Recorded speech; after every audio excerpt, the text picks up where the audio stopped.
সরকার প্রধানের দায়িত্ব নেয়ার পর প্রথমবার কিশোরগঞ্জ সফরে যাচ্ছেন প্রধানমন্ত্রী তারেক রহমান। যোগ দেবেন নানান কর্মসূচিতে। প্রধানমন্ত্রীর সফর ঘিরে জেলা জুড়ে বইছে উৎসবের হাওয়া। পুরাতন ব্রহ্মপুত্র নদে জাতীয় মৎস্য সপ্তাহ 2026 উপলক্ষে মাছের পোনা অবমুক্ত করবেন প্রধানমন্ত্রী। বেলা 2:30টায় ঐতিহাসিক শোলাকিয়া ঈদগাহ ময়দানে উন্নয়ন প্রকল্প উদ্বোধন করবেন তিনি। যোগ দেবেন বৃক্ষরোপণ কর্মসূচিতে। বিকেলে অংশ নেবেন জেলা শহরের পুরনো স্টেডিয়ামে ফ্যামিলি কার্ড বিতরণের আয়োজনে। শিক্ষার্থীদের স্কুল ড্রেস ও ব্যাগ দেওয়ার পাইলট কার্যক্রমও উদ্বোধন করবেন। দর্শক, প্রধানমন্ত্রীর সফর নিয়ে আরও জানাতে এই মুহূর্তে কিশোরগঞ্জ থেকে সরাসরি যুক্ত হচ্ছেন সহকর্মী টিটু দাস। টিটু, প্রধানমন্ত্রী সারাদিনে কি কি কর্মসূচিতে যোগ দেবেন আর বিস্তারিত কি তথ্য আছে আপনার কাছে? ধন্যবাদ সোহাগ।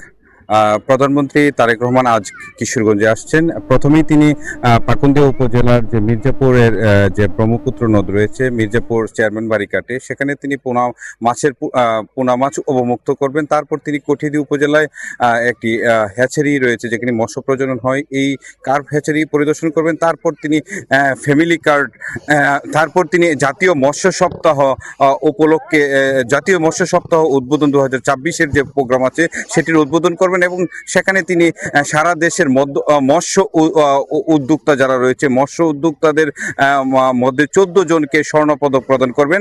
তারপর তিনি কিশোরগঞ্জে আসবেন এই শোলাকিয়া মাঠে। আমি যে এখন যে মাঠে আছি সেটি শোলাকিয়া মাঠ, এবং শোলাকিয়া মাঠে এসে তিনি শোলাকিয়া মাঠের উন্নয়নমূলক কাজের উদ্বোধন করবেন। তারপর এখানেই ছাত্রদলের আয়োজনে একটি বৃক্ষরোপণ কর্মসূচি আছে, সেটিতে অংশগ্রহণ করবেন। তারপর তিনি কিশোরগঞ্জের বিকেল 4টায় কিশোরগঞ্জ পুরাতন স্টেডিয়ামে একটি ফ্যামিলি কার্ড বিতরণ এবং ইমাম মুয়াজ্জিন এবং ধর্মীয় উপাসনালয়ে যারা কর্মরত আছেন তাদের সম্মানী ভাতা প্রদান করবেন।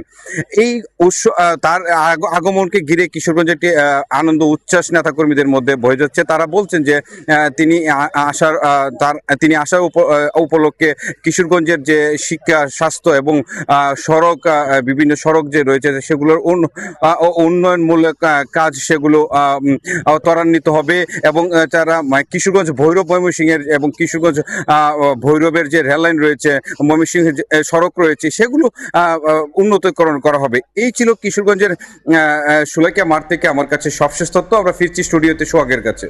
টিটু, আপনাকে ধন্যবাদ।